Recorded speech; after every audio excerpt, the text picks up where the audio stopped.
Quando você tornou isso um ponto tão central, e os apoiadores do MAGA tornaram isso um ponto tão central, não fazer o que você disse que faria em relação à divulgação dos arquivos. E não vamos esquecer que Trump já estava tergiversando mesmo antes da eleição. Perguntaram a ele, acho que foi na Fox News, se ele liberaria os arquivos do JFK. Sim. Os arquivos de Martin Luther King, sim. Os arquivos de Epstein, sim. Bem, com eles a coisa é um pouco diferente. Aposto que é mesmo, cara. Porque o que me deixou enojado, Sean Atwood, sobre a mídia alternativa sequestrada, e há pessoas fantásticas na mídia alternativa, pessoas fantásticas fazendo um trabalho incrível.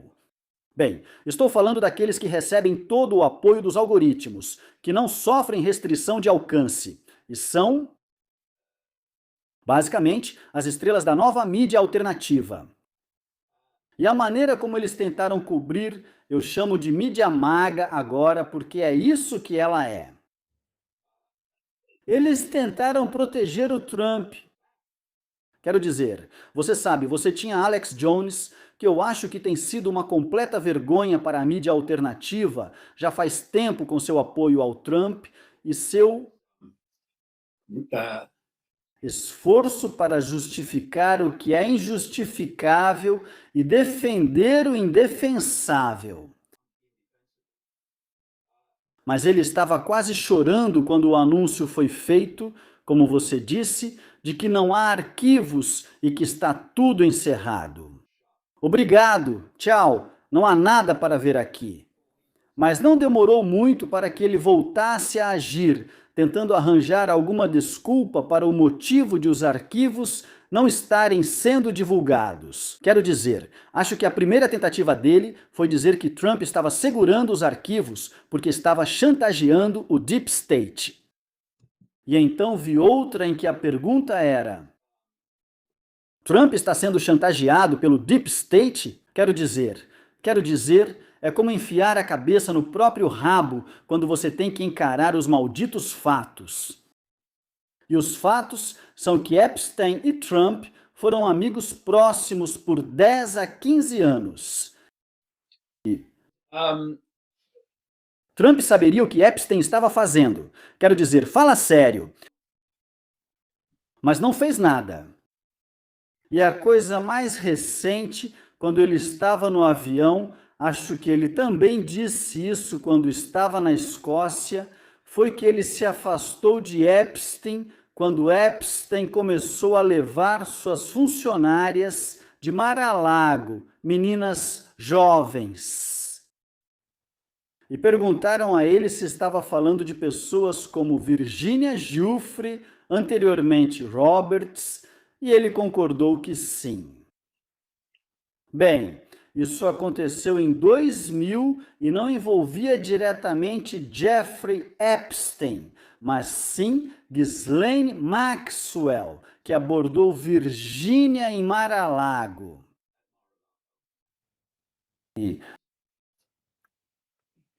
Epstein foi convidado para o casamento de Trump em 2005, 5 anos. E, aliás, os 5 anos em que a maioria das acusações contra Epstein ocorreram são justamente esses 5 anos a que elas se referem. E foi um negócio imobiliário que pôs fim ao relacionamento deles quando Epstein afirma que Trump o passou para trás em um negócio imobiliário em Palm Beach. Mas toda a história não faz sentido nenhum. Você tem todos esses vídeos deles juntos, essas fotos deles juntos ao longo do tempo. Epstein mora a cerca de 1 milha de Mar-a-Lago, descendo a maldita estrada. Não tem como o Trump não saber o que ele estava fazendo. E ele não fez nada. Quero dizer, só por isso já dá para considerar qualquer coisa acima disso. Bem, vamos ver. Mas toda a história é, obviamente, quero dizer, é como se o Wall Street Journal tivesse publicado uma matéria sobre o fato de que em maio do o Departamento de Justiça avisou Trump que ele estava nos arquivos, ele estava nos documentos. E de repente, passou de os arquivos não existem para os democratas se apropriaram disso. Você quer dizer que colocaram seu nome, Donald? Sim, sim, todos os democratas fizeram isso. É, qual é, cara? Mas, sabe, quando você... Eu li um livro, ele foi escrito pela primeira vez durante o primeiro mandato de Trump, mas continua extremamente relevante para o segundo mandato. Se chama O Culto de Trump. E foi escrito por um cara, Steve Hassan, acho que é esse o nome dele, que foi um Moonie. Ele fez parte do culto Moonie há muito tempo. Acho que ele alcançou um cargo alto no culto Moonie. Eventualmente, segundo ele, passou por uma desprogramação. E depois ele foi estudar para se tornar psicólogo, psiquiatra, especializado em libertar pessoas, libertar suas mentes de cultos. Ele escreveu O Culto de Trump. Discordo de alguns pontos do livro, mas não sobre o Trump. Acho que ele vê cultos em todo lugar, mas até certo ponto. Mas sobre o Trump, o cara está absolutamente certo. Ele é um líder de culto. E o que acontece com tipos como Jim Jones? Os membros do culto ficam tão hipnotizados por eles que acabam arrumando desculpas para o comportamento deles, por pior que seja. E é isso que temos visto. Há pessoas no MAGA que votaram no Trump que estão dizendo: espera um minuto, isso é um absurdo, eu não vou aceitar isso. Tudo bem. Boa reação.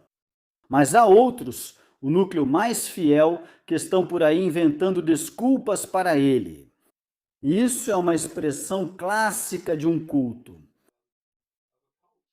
E como você disse, em relação à prisão em Nova York, onde ele morreu, parece que morreu. Eu não faço ideia do que diabos está acontecendo. Nada te surpreenderia. Mas não sei se você viu essa reportagem investigativa da CBS sobre as câmeras da prisão. Claro, só uma estava funcionando naquela noite. E essas são as imagens que eles divulgaram do Departamento de Justiça e do FBI. Mas como a CBS aponta, essa câmera só mostra uma parte do corredor fora da cela de Epstein. E eles destacam que era possível entrar sem ser visto por essa câmera. E quando você pensa que na época da morte dele, digamos assim, o irmão dele contratou um patologista forense, que era ex-médico legista do estado de Nova York, que disse: isso para mim parece um assassinato, um estrangulamento e não um suicídio.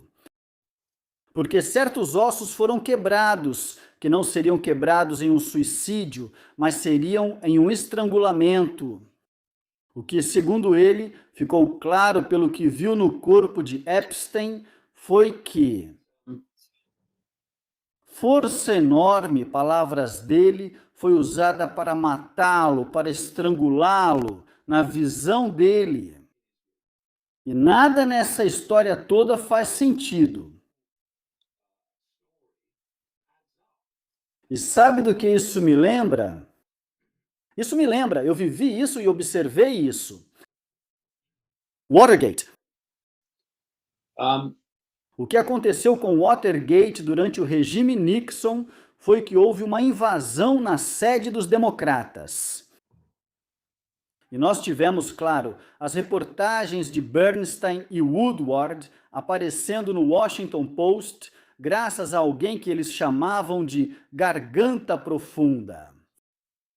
E foi necessário esse processo em que haveria negações da equipe do Nixon.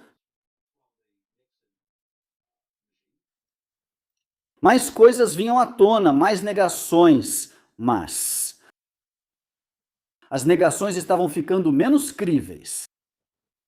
Mais coisas vinham à tona, mais negações, menos críveis. E por fim, Nixon teve que sair. E havia alguém de dentro lá, Henry Kissinger, que estava claramente orquestrando isso quando você olha para o contexto. E tenho certeza de que haverá pessoas no regime de Trump que também estão tentando miná-lo agora, como resultado disso. David, fica ainda pior, porém. E fico feliz que você mencionou a Virgínia, porque as sobreviventes com quem colaboramos, Virginia, Maria Farmer, Juliette Bryant, todas admiram você. Você mantém vivo o espírito e a missão da Virgínia no que diz. Agradecemos por isso. E é um verdadeiro tapa na cara, como vimos ontem com a família da Virgínia, que é Ghislaine Maxwell. Parece que ela vai conseguir ou uma redução de pena, um perdão ou algum tipo de benefício. Ela vai acabar impune pelas brechas do sistema jurídico. Quero dizer, Trump e a administração já viu a reação negativa até agora sobre as besteiras que eles inventaram. Agora eles darão um passo além. Visitaram ela na prisão, mas não os sobreviventes, nem falaram com eles. Agora ela pode ser solta e deve falar ao Congresso no dia 11. O que está acontecendo para que eles possam fazer isso? Bem, não vamos esquecer que Todd Blanche, o número 2 do Departamento de Justiça, é o advogado do Trump. Ele trabalhou como advogado do Trump antes de ser nomeado para esse cargo. E ele foi entrevistar Ghislaine Maxwell, junto com o advogado da Maxwell, que é um amigo pessoal. Eles participam do mesmo podcast e vivem elogiando um ao outro. E o que você tem é Ghislaine Maxwell, que sabe de tudo. Agora, essa é uma mulher que se recusou a testemunhar no nosso próprio caso. Porque ela, imagino, não queria se incriminar. Não achei que o contra-interrogatório corresse bem. E agora, de repente, ela aparentemente está disposta a falar. Agora, se você sabe o que ela sabe, e está indicado que ela vai revelar isso, e o que ela vai revelar vai depender se ela receber um perdão ou não, ou se ela receber clemência ou não, então você quer mantê-la do seu lado. E eu achei interessante que Michael Wolff, não só o biógrafo de Trump várias vezes, mas também entrevistou Epstein longamente, em horas e horas e horas e horas de gravações, disse ele. Porque o Epstein queria que ele escrevesse um livro sobre ele. O que o Wolff disse é que os contatos dele na Casa Branca dizem que eles acreditam que a carta que dizem ser entre Trump e Epstein, e no aniversário de 50 anos dele, orquestrado por Ghislaine Maxwell, foi vazada pela família, a família Maxwell, para, nas palavras de Wolff, ser um aviso ao Trump e ao regime Trump para dizer: temos material. O que você vai fazer a respeito disso? Na prática. E foi mesmo. Foi após a publicação daquela carta pelo Wall Street Journal que, de repente, Todd Blanche é enviado para uma prisão na Flórida para entrevistar Ghislaine Maxwell. Quero dizer, o que temos que fazer é manter o foco, ver o que faz sentido e o que não faz nas evidências, ficar atento às evidências. E também, isso é crucial, absolutamente crucial.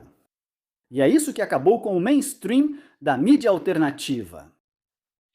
Se você é um jornalista, e sabe, eu sou jornalista desde os anos 70, só que sou um tipo diferente desde 1990. Não tenho editores para impedir a publicação disso. Mas se você é jornalista, a última coisa que você é partidário político. Isso é o seu fim como jornalista. Porque agora você não está filtrando as evidências e dizendo, ok, o que eu concluo dessas evidências? Você está filtrando isso através da sua lealdade política.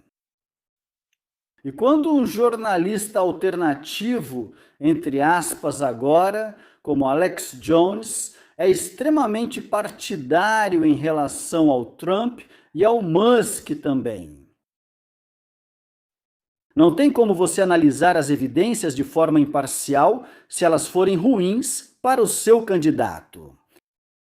Você pode até ter que admitir algumas coisas porque é tão óbvio, mas vai fazer o máximo possível para distorcer a situação. E quando eu olho para essa mídia alternativa sequestrada, eu olho para os Russell Brands, eu olho para os Weinsteins, eu olho para o Tucker Carlson. E essas pessoas que basicamente, junto com outros, colocaram Trump na Casa Branca pela segunda vez. Sem eles, isso não teria acontecido. E por que esse sequestro aconteceu? E como eu disse, não estou dizendo que todo mundo fez isso porque sabia o que estava fazendo. A maioria deles é promovida justamente por não saber o que está fazendo. Mas eles têm limites na forma como veem o mundo e no que aceitam falar. E também, se você conseguir fazer com que eles dependam financeiramente de apoiar Trump e da visão de mundo do MAGA, de ver o mundo, então você também os controla financeiramente. É tipo, como é mesmo? Tem um cara chamado Upton Sinclair, São Sinclair, que disse algo como: é difícil fazer as pessoas enxergarem algo quando o salário delas depende de não enxergarem isso. E então, o que você teve foi essa mídia partidária, a mídia MAGA que promoveu um candidato. A outros, um cara chamado Ian Carroll promoveu Trump.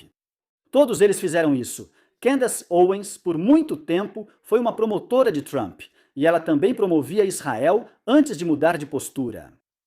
Então você não pode ser um jornalista imparcial que analisa as evidências de forma imparcial e aponta as falsidades, seja qual for a fonte dessas falsidades. Se você for, de qualquer forma, um apoiador partidário de um dos lados políticos. E como eu disse, desde o início dos anos 1990, eu sempre parti da posição de que é um Estado de partido único e, portanto, ambos são veículos para o mesmo objetivo. E eu vou te dar um exemplo disso. Você tinha, como eu disse, os Gates, os Kurzweil e os Schwab promovendo como seria maravilhoso se confundíssemos humanos com inteligência artificial.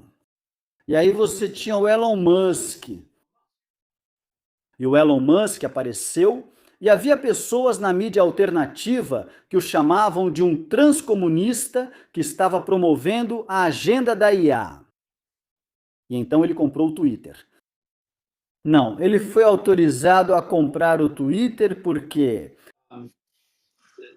eles diziam, e era verdade, que o Estado profundo controla o Twitter e o que pode ser dito nele e quem pode usá-lo. É verdade. Então isso significa que o Estado profundo tinha o Twitter exatamente onde queria, certo? É.